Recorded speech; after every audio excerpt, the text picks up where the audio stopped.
Though they may not have been the moves that many in Cowboys Nation were hoping for heading into the offseason, the Dallas Cowboys were very active after the initial free agent spending spree the first week of free agency.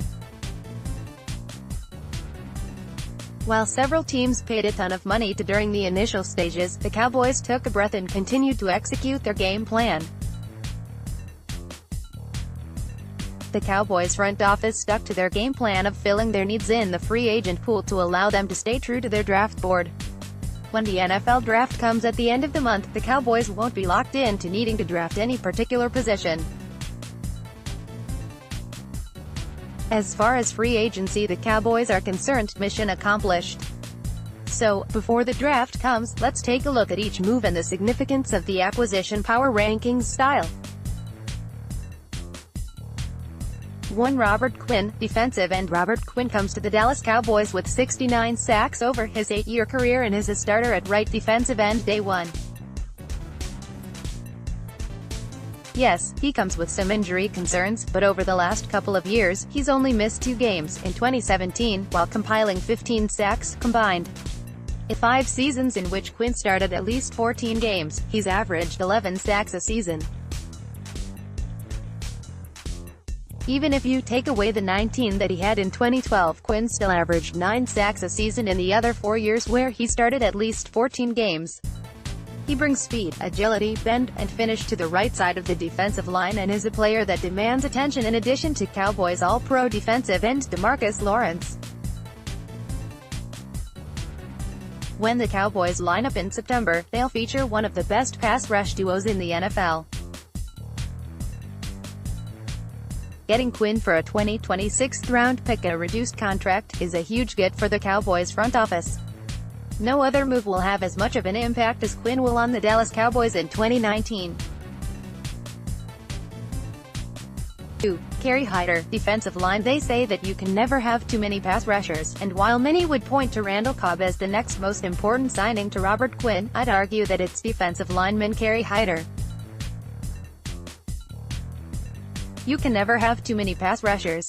Hyder comes over from the Detroit Lions where he spent 2018 playing nose tackle for Matt Patricia's 3-4 defense. At 270 pounds.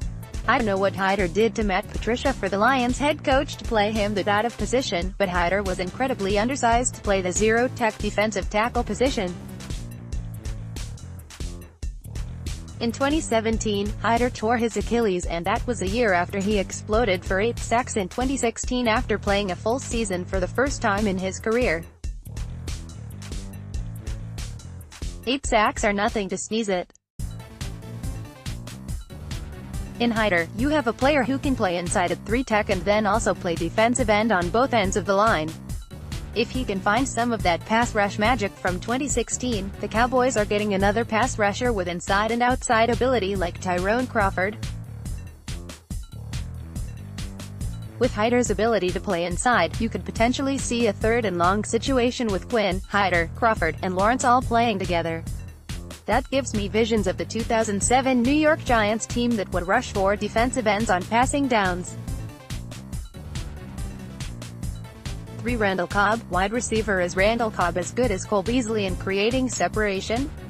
No. Is Randall Cobb a good slot wide receiver? Absolutely. Cobb's a different player than Beasley, but he's every bit the player. Cobb is a good route runner. He's not necessarily as quick as Beasley is, but he finds a way to make things happen in the slot and can beat one-on-one coverage and find holes in the zone. For next-gen stats, Randall Cobb and Cole Beasley both created 2.9 yards of separation at the catch point in 2018. What Cobb brings to the table is a player who can play on the outside of the formation as well as in the slot. This allows you to move Amari Cooper around the formation more, which gives your WR1 more favorable matchups. 4. Christian Covington, defensive tackle. It was clear in the Los Angeles Rams game that the Dallas Cowboys' defensive interior struggled against the Rams' interior offensive line. Some of it was the matchup, but some of it was related to injuries and an illness to Antoine Woods and Maliot Collins.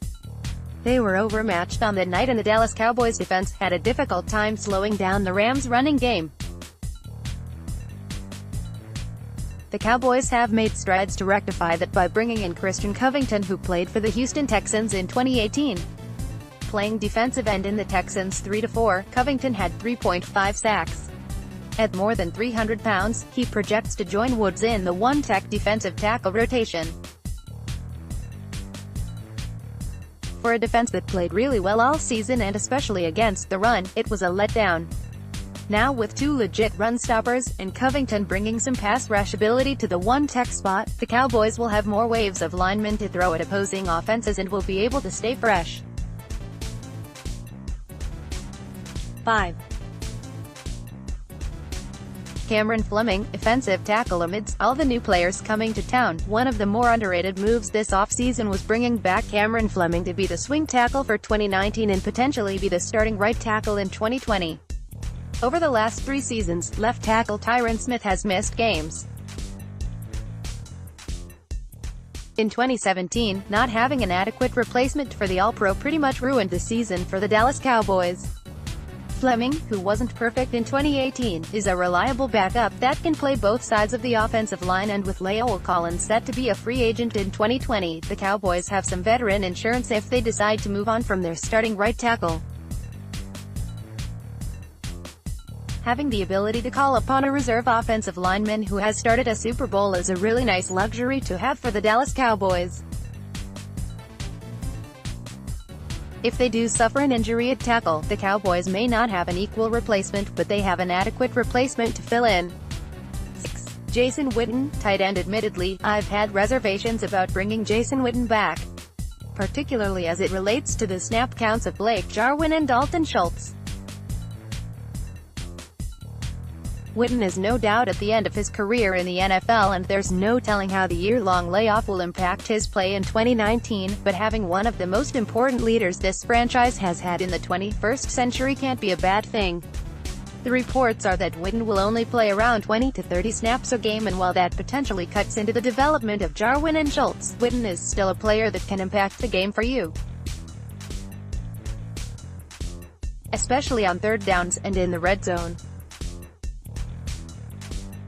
More importantly, he's veteran insurance if the draft doesn't fall how the Cowboys like to select a tight end, or in the event that Jarwin or Schultz don't take a step forward in 2019.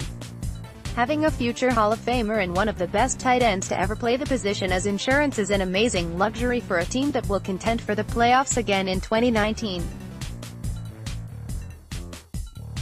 7. George Iloka, safety. The Dallas Cowboys safety group needed an infusion of new blood at the position, and so far, it comes in the form of veteran George Iloka. Now, he doesn't move the needle near as much as Landon Collins or Earl Thomas would have, but he's a solid player to put in the safety rotation with Jeff Heath and has some flexibility to back up at free safety as well. The thing about the Iloka move is that it doesn't prevent the Dallas Cowboys from drafting a safety in the 2nd or 3rd round with the hopes they will be a starter in the NFL. 8. Tavon Austin, wide receiver, returner. I know this didn't get met with as much fanfare as some of the other moves, but I really like the resigning of wide receiver Tavon Austin, especially if they make Tavon Austin the full-time kick and punt returner.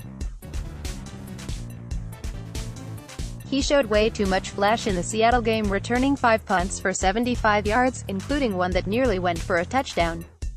Why the coaching staff seemed reluctant to let Austin field all of the punts in 2018 is beyond me. They didn't really play him much otherwise. He's a dynamic weapon with the ball in his hands, so it would stand to reason that you want to give him opportunities to have the ball in his hands. As the full-time returner, he'd get 3 to 5 touches in the punt return game. The only reason I have him so low on my list is fear that the Cowboys may not give him a full shot at being a full-time returner. If there was a known commitment to that, then I'd easily bump him up a few spots, because he has that kind of game-changing ability. There's a lot of time left for the Dallas Cowboys roster to take shape and 6 picks to make in the 2019 NFL Draft that will have an impact on how the final 53-man roster looks come September, but the work they've done so far this offseason has been pretty good. This team still has some holes, but every team in the NFL does. The Dallas Cowboys continue to minimize weaknesses through free agency while not breaking the bank to do so. As we sit here in early April, there's no doubt that the Dallas Cowboys are a better team now than they were in January.